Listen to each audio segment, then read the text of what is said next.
안녕하세요. 하루 필수 말씀 충전 하필 큐티 조종환입니다. 오늘 함께 나눌 하나님 말씀은 데살로니가 전서 4장 13절에서 5장 11절까지 말씀입니다. 형제자매 여러분, 우리는 여러분이 잠든 사람의 문제를 모르고 지내는 것을 원하지 않습니다. 이제 죽음에 대한 이야기를 하게 되는데요. 우리가 어제 본문에서는 이 성적인 문제들과 그리고 일에 대한 것, 그리고 오늘은 죽음에 대한 이야기, 이 세 가지가 데살로니가 교회 사람들이 가지고 있었던 고민에 대해 사도 바울이 답변하는 답입니다. 오늘 이제 죽음과 부활에 대한 이야기를 함께 나누게 되는데, 그 시작의 부분에서 사도 바울이 명백하게 이렇게 이야기하고 있어요. 여러분은 소망을 가지지 못한 다른 사람들과 같이 슬퍼하지 않아야 할 것입니다. 여기서 이제 조건절을 우리가 잘 살펴봐야 됩니다. 그리스도인들이라고 해서 죽음 앞에서 무조건 기뻐해야 된다는 것은 사도 바울의 논리에 맞지 않습니다. 물론 인간적으로 슬퍼할 수 있습니다. 예수님께서 나사로의 죽음 앞에서 눈물 흘리고 슬퍼하셨던 것처럼 성도들도 마찬가지로 사랑하는 사람의 죽음을 아파하고 힘들어하고 슬퍼할 수 있습니다. 그런데 사도 바울의 이야기는 뭐냐면 소망을 가지지 못한 다른 사람들처럼 슬퍼하지 말라는 겁니다.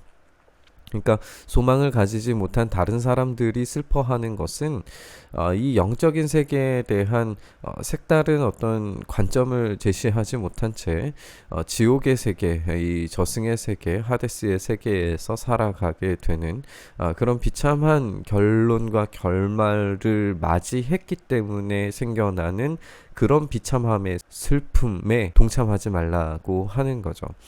성도들은 지금 당장에 사랑하는 사람과의 긴 이별의 시간으로 인하여서 슬퍼하고 아파할 수 있지만 그것으로 우리가 끝이 아니라는 걸 알고 있기 때문에 이 슬픔을 극복할 수 있어야 된다라고 하는 이야기예요. 우리는 예수께서 죽으셨다가 살아나신 것을 믿습니다. 이와 같이 하나님께서 예수 안에서 잠든 사람들도 예수와 함께 데리고 오실 겁니다. 그러니까 이 당시의 사람들의 생각을 조금 더 추적을 해서 생각을 해보면 이미 죽어버린 성도들이 예수님께서 다시 오셨을 때의 그 영광스러움을 맞이하지 못하면 어떻게 하나, 그 구원의 놀라운 감격, 예수 그리스도의 통치 질서에 완벽하게 들어가는 그 영광스러움을 누리지 못한 채 죽음 이후에서 끝나게 되면 어떻게 하나 하는 그런 불안과 슬픔이 있었던 것 같아요. 그렇기 때문에 지금 사도 바울이 이야기하는 것은 무엇이냐 하면 이미 죽은 자들이나 지금 살아서 주님께서 다시 오셔서 그 주님의 놀라운 질서 통치, 새로운 주님의 나라에 실제 살아서 경험하는 사람들이나 차이가 없이 동시에 똑같이 부활의 영광으로 그것을 경험할 거다라고 하는 것을 이야기하고 있는 것이죠. 우리는 주님의 말씀으로 여러분에게 이것을 말합니다. 주님께서 오실 때까지 살아남아 있는 우리가 이미 잠든 사람들보다 결코 앞서지 못할 것입니다. 이것이 이제 이 불안의 해소입니다. 이미 죽은 사람들이나 현재 살아 있어서 주님의 재림을 보는 사람들이나 똑같이 동시에 어떠한 구원의 탈락이나 아니면 어떤 차별이 있는 것이 아니라 동시에 똑같이 함께 예수님의 다시 오심과 이 재림과 부활의 영광을 함께 누리게 될 거라고 하는 강력한 메시지입니다. 주님께서 호령과 천사장의 소리와 하나님의 나팔 소리와 함께 친히 하늘로부터 내려오실 것이니 그리스도 안에서 죽은 사람들이 먼저 일어나고 그 다음에 살아남아 있는 우리가 그들과 함께 구름 속으로 이끌려 올라가서 공중에서 주님을 영접할 것입니다. 이리하여 우리가 항상 주님과 함께 있을 것입니다. 어떻게 보면 이제 논쟁적인 이야기가 될 수도 있을 것 같은데요. 그들과 함께 구름 속으로 이끌려 올라가다라고 하는 이 단어가 이제 랩처라고 하는 단어, 그리고 오늘 이 원문에서 이제 쓰여진 단어의 원뜻은 뭐냐면 빼앗다라고 하는 뜻입니다. 이걸 우리가 좀 잘 생각을 해야 할 것 같아요. 우리가 생각하는 어떤 이 말 그대로의 문자적인 해석에 따르면 그리스도 안에서 죽은 사람들이 먼저 일어나서 하늘로 올라가게 되고 그리고 이제 성도들이 그 이후에 올라간다라고 하는 어떤 순서적 차원을 생각하게 되는데, 우리가 앞서서 살펴본 것처럼 사도 바울이 그런 방식의 전제를 전혀 하고 있지 않다는 거예요. 모두가 함께 경험하리라고 하는 것이지 이것을 어떤 시간적 차원에서 이야기하려고 하는 것이 아니에요. 이 죽은 사람들과 살아남아 있는 사람들이 구름 속으로라고 되어져 있는 것이 어떤 하늘의 공간에 있는 떠 있는 구름이라고 생각하면은 우리가 성경의 수많은 이 구름이 이야기하고 있는 이미지들을 망가뜨려 버리는 겁니다. 사실 이제 구름이라고 하는 것은 우리가 출애굽기와 다른 성경들을 쭉 살펴보면 알고 있지만 구름은 하나님의 영광의 임재입니다. 하나님의 영광의 임재를 상징하는 것이지 물질적이고 물리적인 구름을 이야기하고자 하는 것이 아니에요. 그렇게 생각하면 이제 모든 것이 다 망가져 버립니다. 구름은 이제 하나님의 임재라고 이야기하는 것이 옳겠고, 하나님의 임재 속으로 이끌려 올라가서 이것은 이제 강제로 납치하다 빼앗다 뭐 이런 뜻인데, 왜 이렇게 납치하시다시피 성도들을 끌고 가시는가, 이걸 이제 우리가 생각해야 되는 거예요. 그 힌트가 공중에서인 것 같습니다. 우리가 예수님께서 부활하시고 난 다음에 하늘로 승천하셨죠. 그때의 하늘이라고 하는 단어는 우라노스라고 하는 단어를 써서 이제 우리로 표현하자면 천국으로 올라가셨다라고 해석하는 그런 용례에 가까운 단어의 하늘이라고 하는 것을 썼습니다. 그런데 오늘 여기에서의 공중은 공중의 권세 잡은 자 할 때의 그 공중이라고 하는 단어를 썼어요. 그러니까 하늘로 승천하셨다라고 썼을 때의 그 단어와 오늘 여기에서의 공중의 단어가 다릅니다. 공중은 부정적인 의미에서의 세상 권세자들이 잡고 있는 권력의 장입니다. 이것이 이제 공중인데, 우리 예수님께서 구름 속으로 임재하셔서, 그러니까 하나님의 영광 가운데에 임재하셔서 우리가 여기에서도 이제 조금 더 생각을 해보면 구름과 호령과 천사장의 소리, 하나님의 나팔 소리 모두 다 신의 산에서 하나님이 임재하셨을 때에 상상되어지는 그런 이미지라는 것도 우리가 생각해 봐야 하고, 요한계시록에서도 똑같은 이미지가 나온다는 것을 우리가 생각해 봐야 합니다. 이제 그런 이미지로 생각을 했을 때에 이 공중 세상 권세 잡은 자를 이기시고 승리하시고 지금 고통 가운데에서, 핍박 가운데에서, 환난 가운데에서 고통하는 자들이 멸망에 놓여지지 않도록 잽싸게 집어채시는 예수님의 구원의 힘을 보여주는 그런 단어라고 우리가 생각을 해볼 수가 있어요. 그러니까 오늘 이 본문 가운데서 죽은 사람들이 먼저 일어나고 남아있는 우리가 이끌려 올라갔다라고 하는 것은 어떤 순서적 차원의 개념이 아니라 동시다발적으로 일어나는 사건을 입체적으로 보여주기 위한 그런 어구라고 우리가 생각을 하는 것이 옳겠습니다.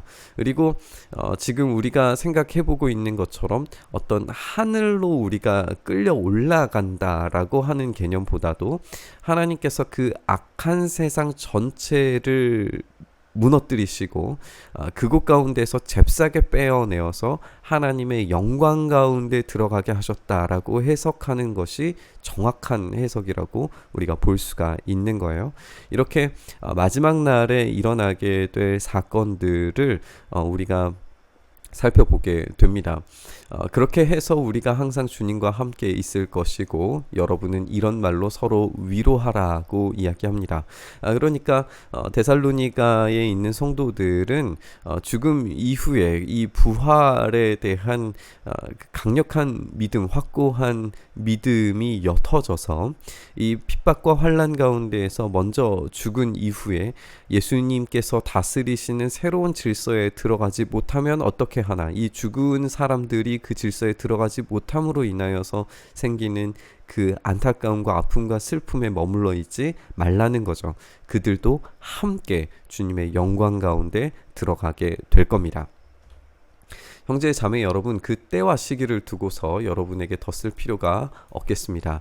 주님의 날이 밤에 도둑처럼 온다는 것을 여러분은 자세히 알고 있습니다. 사람들이 평안하다, 안전하다고 말할 그때에 아기를 뵌 여인에게 해산의 진통이 오는 것과 같이 갑자기 멸망이 그들에게 닥칠 것이니 그것을 피하지 못할 것입니다. 이렇게 예수님께서 오시는 것은 그 시와 때를 알지 못합니다.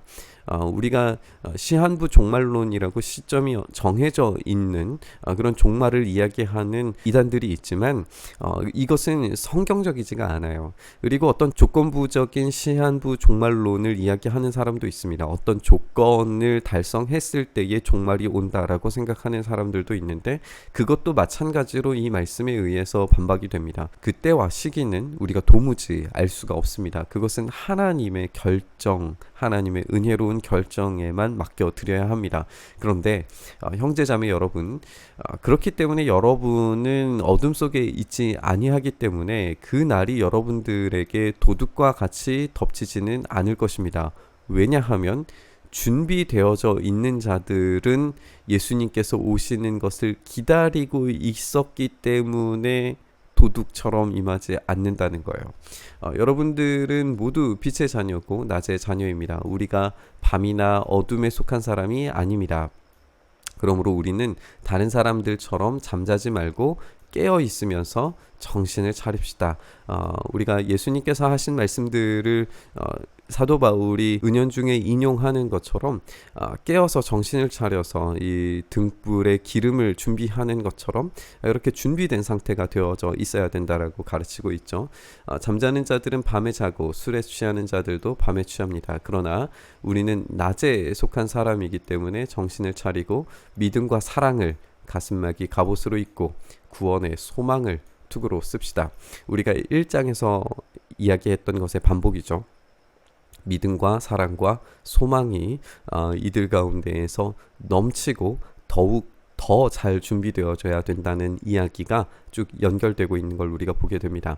하나님께서는 우리를 진노하심에 이르도록 정하여 놓은 것이 아니라 우리 주 예수 그리스도로 말미암아 구원을 얻도록 정해 놓으셨습니다. 이것도 이제 마찬가지죠. 하나님께서 미리 선택하셨기 때문에 믿음, 소망, 사랑이 가능해지고 하나님께서 선택하셨기 때문에 그 사랑을 확장시킬 수 있으며 하나님께서 선택하셨기 때문에 더욱 더 나은 삶을 준비할 수 있게 됩니다. 이 순서가 역전이 되어서는 안 되겠죠. 우리가 하는 것이 아니라 하나님께서 선택하셨기 때문에 가능한 일입니다. 그리스도께서 우리를 위하여 죽으신 것은 우리가 깨어 있든지 자고 있든지 그리스도와 함께 살게 하시려는 것입니다. 이것이 이 부활과 우리 주님의 재림의 최종적 목적입니다. 그러므로 여러분은 지금도 그렇게 하는 것과 같이 서로 격려하고 서로 덕을 세우십시오 라고 권면하고 있습니다. 우리는 이 땅 가운데서 경험하게 되는 죽음의 슬픔에 대해서 잘 알고 있습니다. 그것은 정말 끔찍한 일이고 우리 죄의 결과로 생겨난 끔찍한 재앙입니다. 그것을 우리가 함부로 기쁨으로 치환하면서 슬픔의 감정마저도 제거하려고 하는 시도는 적절하지 않습니다. 우리는 그렇게 슬퍼할 수 있습니다. 그러나 우리는 소망 가운데 슬퍼할 수 있습니다. 우리의 소망은 우리 잠깐 헤어지는 것이고 우리가 마침내 주님께서 다시 오셨을 때에 그 영광 가운데 우리를 끌어가실 때에 완전히 우리를 이끌어 가셨을 때에 이 세상의 공중 권세 잡은 자들을 소거하시고 그 가운데에 하나님의 나라 통치를 세워 가심으로써 우리가 이 땅에서 영원한 주님과 함께 사는 그런 삶을 살아갈 수 있다라고 그 소망으로 우리가 슬픔을 그 소망으로 다시 회복을 경험할 수 있게 된다라고 사도 바울은 이야기하고 있습니다. 물론 이제 이 이야기를 우리가 함부로 너무나 많은 이야기들을 여기에 담아서 묵상하는 것은 적절하지 않은 것 같습니다. 다만 지금 이 시대 가운데 우리가 슬플 수밖에 없는 슬픔 가운데 놓여져 있는 우리의 시대 가운데에서 다시 소망이 무엇인가, 위로가 무엇인가를 생각해 봤으면 좋겠습니다. 우리는 이 땅 가운데서 완성된 나라를 경험할 수 없고 이 땅 가운데서 완성된 체제를 경험할 수 없습니다. 오로지 주님이 오셨을 때에만 가능합니다. 우리가 이 소망을 다시 한번 붙잡았으면 좋겠습니다. 완전하지 않은 이 땅 가운데에서 경험하는 모든 슬픔과 아픔을 위로하실 날이 분명히 곧 옵니다. 우리가 이 소망을 끝까지 붙들고 주님과 함께 영원히 사는 그 나라가 속히 오게 해달라고 간절히 기도하면서 말씀 묵상의 자리로 나아갔으면 좋겠습니다. 주님, 주님의 나라가 속히 임하기를 원합니다. 이 땅의 아픔과 이 땅의 슬픔을 속히 제거하시고 주님의 나라가 이 땅에서 기쁨과 즐거움과 영원한 평화로 우리 가운데 임하도록 하여 주시옵소서. 이렇게 우리가 부활을 이 땅 가운데 미리 맛보며 살아갈 수 있게 하여 주시기를 간절히 소망하며 우리 주님 예수님 이름으로 기도드리옵나이다. 아멘.